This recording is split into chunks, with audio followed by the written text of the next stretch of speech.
हमको मिटा सके ये जमाने में दम नहीं, हमसे जमाना खुद है, जमाने से हम नहीं।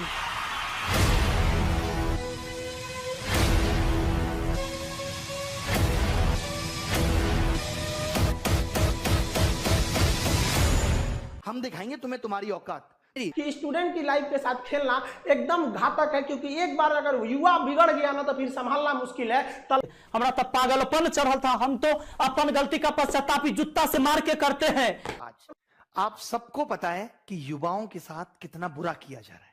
वो अपनी मन की भड़ास कहां निकाले, उन सबकी मन की भड़ास मैं निकालूंगा। आज हम दिखाएंगे तुम्हें तुम्हारी औकात। मेरे प्यारे दोस्त, आपके साथ धोखा हुआ है। और धोखा क्या कि ये सरकार निकम्मी है, निकम्मी है। तलवारों के साए पर इतिहास हमारा बनता है, जिस ओर जवानी चलती है उस ओर जमाना चलता है।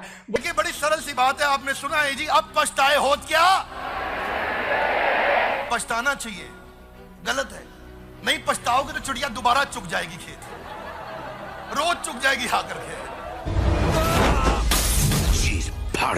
आईटी सेल के जो चीफ है उन्होंने पता है क्या कहा है? उन्होंने ये कहा है कि मेरे भाई ये जो मन की बात है इसके ऊपर, ये तो मैंने दूसरे चैनल से ली है, मतलब पीएमओ इंडिया चैनल से ली है, जो मेनली एक और चैनल पर ही आती है। वहाँ पर तो 8 लाख डिसलाइक हैं, लाइक से बहुत ज़्यादा डिसलाइक हैं, और यहाँ पर भी बहुत ज़्यादा डिसलाइक हैं। तो उन्होंने ये बोला है कि भैया जो 2% डिसलाइक हैं सिर्फ वो इंडिया से आए हैं, बाकी के 98% डिसलाइक विदेश से आए हैं। मैं ये कहूँगा विदेश भी क्यों बोल रहे हो, ये बोल दो दूसरे ग्रह से आए हैं, दूसरी गैलेक्सी से आए हैं, या फिर और भी इससे कुछ बड़ा होगा तो दूसरे गैलेक्सी क्लस्टर से आए हैं, या जो भी है। तो मतलब सीधा सीधा आपको विदेशी बनाया जा रहा है जितने भी स्टूडेंट्स को। इसका मतलब क्या पता है? इसका मतलब ये है कि बात तो पहुंच चुकी है जहां पर पहुंचनी चाहिए, बात पहुंच चुकी है। क्योंकि इनके खिलाफ जो मैंने पता नहीं किसी न्यूज़ चैनल की वीडियो देखी थी, वो बोल रहे थे कि भी स्टूडेंट्स इस बात को लेकर आ रहे हैं, तो बात जहां पर पहुंचानी थी ट्विटर कैंपेन से पहले ही पहुंच गई है, लेकिन अब उसको दबाया जा रहा है। कैसे दबाया जा रहा है? ये देखो, ये जो पीएमओ इंडिया का चैनल है, ये मेरे भाई किसी पर्टिकुलर पर्सन का चैनल नहीं है, प्राइम मिनिस्टर ऑफिस इंडिया मतलब देश का चैनल है ये, समझ रहे हो?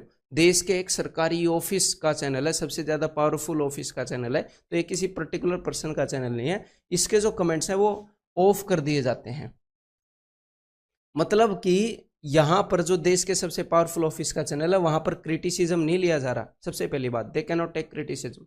नंबर 2, जब ये देश का चैनल है तो हम अपनी बात डायरेक्टली, अब इस टेक्नोलॉजी के ज़माने में हमें फ़ायदा क्या है कि डायरेक्टली भाई जो रूल में है उस तक हम अपनी बात पहुंचा सकते हैं, जो हमें रिप्रेजेंट कर रहा है उस तक हमारी बात पहुंचा सकते हैं। ऐसा तो नहीं है ना कि राजा बैठेगा, घंटी बजाएंगे, राजा को पता चलेगा कि भाई एक आया है बंदा अपनी बात रखने। टेक्नोलॉजी का ज़माना है, तो यही तो है ज़रिया, इसी ज़रिए से तो हम अपनी बात पहुंचाएंगे। किसी भी ज़रिए से हम जिससे अपनी बात पहुंचा सकते हैं, तो उसको बंद कर दिया गया है। बात आपकी पसंद नहीं आई, स्टूडेंट्स को मैं बोल रहा हूँ, आपकी बात पसंद नहीं आई, उसको बंद कर दिया गया। कमेंट्स टर्न ऑफ, मतलब फ्रीडम ऑफ स्पीच नहीं है, समझ रहे हो आप? बिकॉज ये तो यूट्यूब के कमेंट है, छोटी सी बात है, इससे क्या होता है? हमने मतलब रोड पर जाकर प्रोटेस्ट थोड़ी किया है यार, बहुत शांति प्रिय तरीके से बातें हो रही है। हैशटैग को ट्रेंड करने का कोई समय डिसाइड नहीं किया था अभी ना कि इसको ट्रेंड कराना है, लेकिन ये ट्रेंडिंग 3,81,000 ट्वीट एक पे हो चुके हैं और उतने ही लगभग दूसरे पे हो चुके हैं, क्योंकि 2-2 चल रहे हैं। ठीक है, सो समझ में आ रही है मेरी बात? ठीक है, so we are going good, but again बहुत खुशी मनाने की जरूरत नहीं है, क्योंकि अभी कुछ भी नहीं हुआ है। अब आपकी बात अभी ऐसा भी नहीं है किसी ने एक्नॉलेज कर लिया हो। हमारा मुद्दा क्या है? हमारा मुद्दा है कि हम इस मुद्दे पे सब बात करें। हमारा मुद्दा किसी से लड़ाई झगड़ा करने का नहीं है। मैंने सेशन 1 में बोला था कि ये कोई एंटी गवर्नमेंट मुद्दा नहीं है, ये फॉर स्टूडेंट मुद्दा है। तो इनसे पूछो भाई साहब बीवी किसकी है, तो क्या बोलेंगे? कह रहे मेरी है। वो गलती से हमारी है नहीं बोलेंगे, हमारी है बोल दिया तो बाजू वाला घर पहुंच जाएगा, भाभी जी घर पे है। जैसे बीवी मेरी है वैसी जिम्मेदारी भी मेरी है।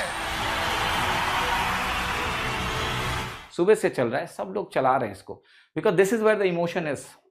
ठीक है, so keep tweeting with this hashtag, Facebook with this hashtag, लोगों को अवेयर करो दिस हैशटैग।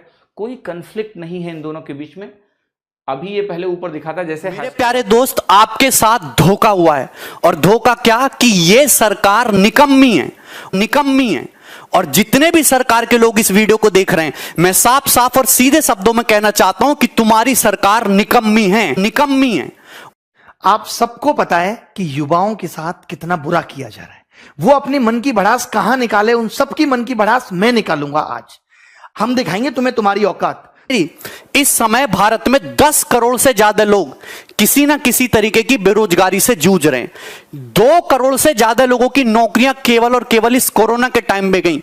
50 लाख से ज्यादा लोगों की नौकरियां केवल और केवल इस जुलाई के महीने में गई। अगर मैं कहूं कि चुनाव का नामांकन आज किया जाए, 2 साल बाद चुनाव कराया जाए, 1 साल बाद चुनाव का रिजल्ट आए और चुनाव में गड़बड़ी के कारण 3 साल कोर्ट में मुकदमा चलता रहे और उसके बाद कोर्ट उस चुनाव को निरस्त कर दे, तो सरकार में बैठे लोगों को और नेताओं को कैसा लगेगा? आज अगर हम ये सोच रहे हैं कि जो एनटीपीसी आरआरबी के एग्जाम में 2.5 करोड़ बच्चों से फॉर्म भरवा के 500 रुपए फीस वसूल के बोलते हैं कि 400 रुपए बाद में वापस करेंगे, कितना बढ़िया धंधा चल रहा है। कमाल का तरीका है साहब का रेवेन्यू वसूलने का, और सरकार का इस पे कोई ध्यान नहीं है। आज 1.5 से 2 साल होने वाले हैं एनटीपीसी और आरआरबी में।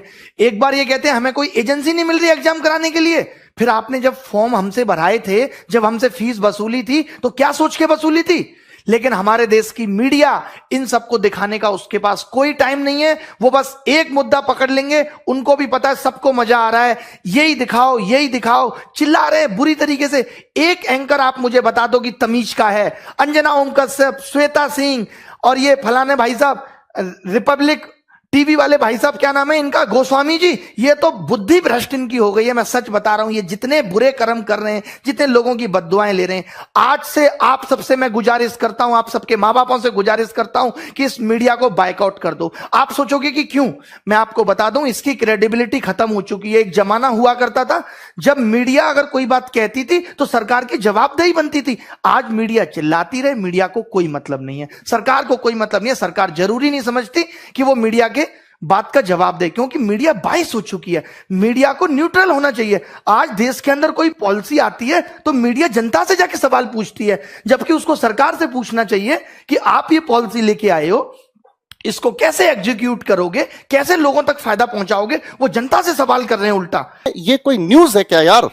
इसके बगैर मेरे को क्या खाना हजम नहीं हो रहा है। लेकिन अगली बात आती है जी, देखो कितनी अच्छी है ये ANI है, जो माना जाता है भारतवर्ष का एक बेहतरीन न्यूज एजेंसी है। ठीक है, बेहतरीन, क्योंकि आप देखेंगे जी नरेंद्र मोदी जी अगर गुफा में भी घुसे हुए हैं तो सिर्फ एकमात्र यही फोटोग्राफर वहां पर मिलता है कि वो वहां अनुलोम विलोम कर रहे हैं और वो भगवान भोलेनाथ का जाप कर रहे हैं, तो ये वाला न्यूज चैनल हमेशा वहां पहुंचता है। लेकिन ये उन बच्चों के घर कभी नहीं पहुंचता जो बच्चे पेपर के रिजल्ट ना आने की वजह से सुसाइड करते हैं। ये कभी वहां नहीं पहुंचता, ये कभी वहां आवाज ही नहीं उठाता। लेकिन ये फर्जी ये यहां पहुंचता है कि Maharashtra actor Rhea Chakraborty and her brother Showik Chakraborty arrive at DRDO guest house. ये कोई न्यूज है क्या यार?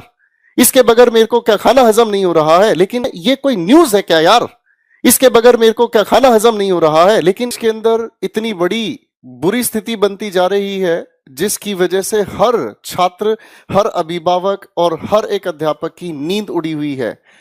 बात छोटी नहीं है, बात बहुत गहरी है। अगर ध्यान से नहीं सुनते हैं तो बात आने वाले 5 साल 4 साल में कोई सुनने वाला नहीं है। साल थोड़ा बैक जाऊंगा, बात करता हूं 3 अक्टूबर 2014 की, जब पहली बार नरेंद्र मोदी जी हमारे सम्मानित PM पहली बार मन की बात को लेकर हम सभी के सामने आए। तो उम्मीद करता हूं, कसम खा रहा हूं मैं, मुझको नहीं पूरे देश के करोड़ों युवाओं को, करोड़ों शक्तियों को एक एहसास हुआ कि आज एक बहुत ही ताकतवर PM हमारे सामने आ रहा है। वो हमारे दिल की बात करेगा, हमारे मन की बात सुनेगा, अपने मन की बात कहेगा, मन की बात पूछेगा। मैं आपको डेट बता रहा हूं, 3 अक्टूबर 2014 को पहली बार जब आकाशवाणी ने प्रचार किया और उनको लाइव किया मन की बात के साथ, तो नरेंद्र मोदी जी, और सबसे बड़ी बात है कि उस दिन विजयदशमी हो रही थी, दशहरा का पर्व हो रहा था। पूरे देश में एक हंगामा सा हो गया कि पहला PM आया है जो खुद युवाओं से जुड़ने की बात करता है, मन की बात कहता है। हम भी खुश हुए थे, दिल से खुश हुए थे, और ये कसम खाई थी कि मोदी जैसे व्यक्तित्व को 5 साल नहीं अगले 50 साल तक अगर देश का PM बनाना पड़े तो हम लोग बनाएंगे। कस्में खाई थी, कस्में खिलवाई थी। लेकिन 3 अक्टूबर 2014 का वो प्रधानमंत्री जो इतना ऊर्जावान हुआ करता था, युवाओं के मन की बात करना चाह रहा था, आज मुझे बहुत दुख हुआ 30 अगस्त 2020 को इतवार के दिन आज वही प्रधानमंत्री जब मन की बात करने आता है तो वो आपकी बात नहीं करता है, युवाओं की बात नहीं करता है, वो बात करता है डॉग्स, कुत्तों की, वो बात करता है चिंगारी एप्स की, वो बात करता है खिलौनों की।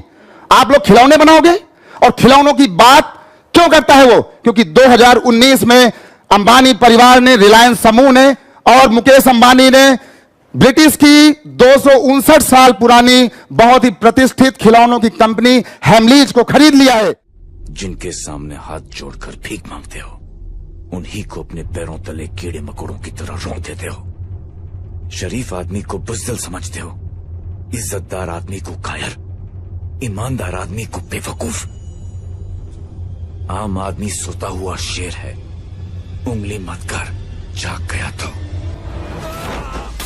चीर फाड़ देगा। दूसरी बात, ये जो भांड मीडिया है, अमीश देवगन, न्यूज 18, इसके बाद वो जो एक रोज आता है पूछता है भारत लेकर, उसका नाम नहीं, वो पूछता है भारत, पूछता है भारत, कैसे बड़बड़ा रहा है मुझे समझ में नहीं आता। पूछता है भारत। अर्णब गोस्वामी ने क्या आज तक कभी आपसे पूछा कि युवा क्या चाहते हैं? क्या युवाओं के मन की बात पूछी? क्या कभी पूछता है भारत में अर्णब गोस्वामी ने प्रधानमंत्री जी आपसे कुछ पूछा? मैं दावे के साथ कहता हूं, इन चमचों के अंदर इतनी औकात नहीं है जो आपसे कोई बात ऐसी पूछ सके।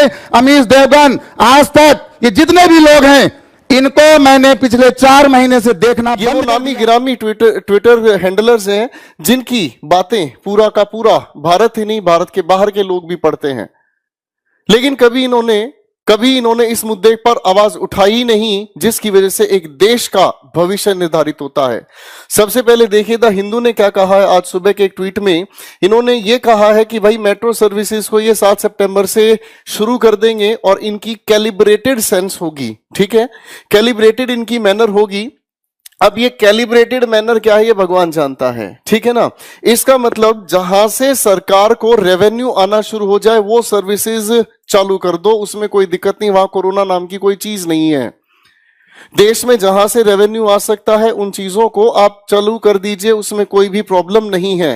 तो ये द हिंदू का कहना है। जिस हिंदू को बच्चा सुबह हर रोज भागवत गीता की तरह पढ़ना चाहता है, वो बच्चा जो यूपीएससी, एसएससी और रेलवेज के एग्जामिनेशन की तैयारी करता है, जो भागवत गीता की तरह पढ़ता है, कुरान शरीफ की तरह पढ़ता है, वो हिंदू की खबर ये है।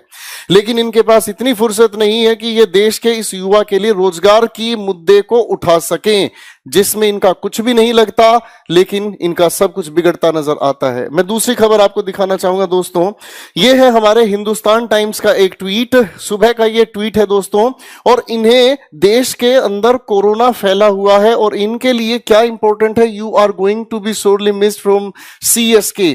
तो ये सुरेश रैना जी की खबर हमें दिखाना चाह रहे हैं कि सुरेश रैना जी भारत के युवा वर्ग के रोजगार के लिए बहुत इंपॉर्टेंट रोल प्ले कर रहे हैं। मुझे शर्म आती है इस मीडिया के बिके हुए चेहरे को आपके सामने लाते हुए, और फिर मैं मुद्दे की बात करूंगा दोस्तों। ये देखिए, जिस जैसा न्यूज चैनल मैंने आज तक नहीं देखा, इसके नाम को पढ़कर देखकर मुझे बड़ी शर्म आती है। देखिए सर, उत्तर प्रदेश में बढ़ रही हैं आपराधिक वारदातें। अरे भाई साहब, अगर ये ट्वीट ना करें तो हमें पता ही नहीं चलता कि किसी स्टेट में वारदातें बढ़ रही हैं या वारदातें घट रही हैं।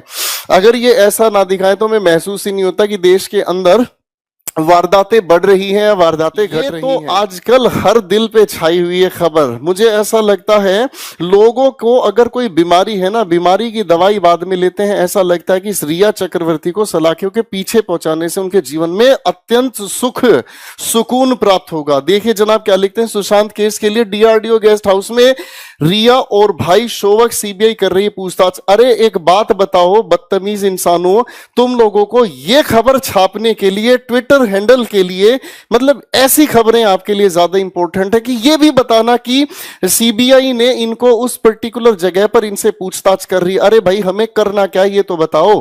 क्या इससे मुझे रोटी मिलेगी? खैर कोई बात नहीं, अभी और भी दिखाता हूं दोस्तों, फिर मैं भड़कने की वजह भी आपको बताऊंगा। ये आपका प्यारा है जी हिंदुस्तान टाइम्स, और ये कहता है 4 फीट लंबा सांप इन्हें मिला साकेत मेट्रो स्टेशन में, ठीक है जी। और ये जनाब इस सांप को पकड़े हुए भी हैं। अबे नालायकों, सांप यहां नहीं है, सांप हमें दिखाई दे रहा है कि सांप एक्चुअल में कौन है, ठीक है ना जी। हमें इन्हें पकड़ना होगा, ठीक है। हम लोगों की वजह से ही, हम इस युवा वर्ग की वजह से ही ये लोग हमसे खेल रहे हैं। मेरी प्रिय सरकार, चाहे आप स्टेट लेवल पर हैं, चाहे आप सेंटर लेवल पर हैं, इससे फर्क नहीं पड़ता। लेकिन याद रखना ज्यादा समय नहीं, थोड़े समय के बाद फिर से इलेक्शन सामने आएंगे और उसमें दिखा दिया जाएगा कि कौन क्या करने वाला है और क्या कर सकता है। स्टेट लेवल की बाढ़ आना स्वाभाविक है, हर साल बाढ़ आती है। आप तो एक ही स्टेटमेंट देते हैं, पिछले साल भी बाढ़ आई थी, उससे पिछले साल भी बाढ़ आई थी। तो एक काम क्यों ना किया जाए कि अगर बाढ़ वहां पर आती है तो वहां के चीफ मिनिस्टर को पकड़कर गला एक बार पूछ तो लिया जाए कि भाई तूने किया क्या। ठीक इसी तरीके से एसएससी के चेयरमैन से पूछ तो लिया जाए कि तुमने किया क्या।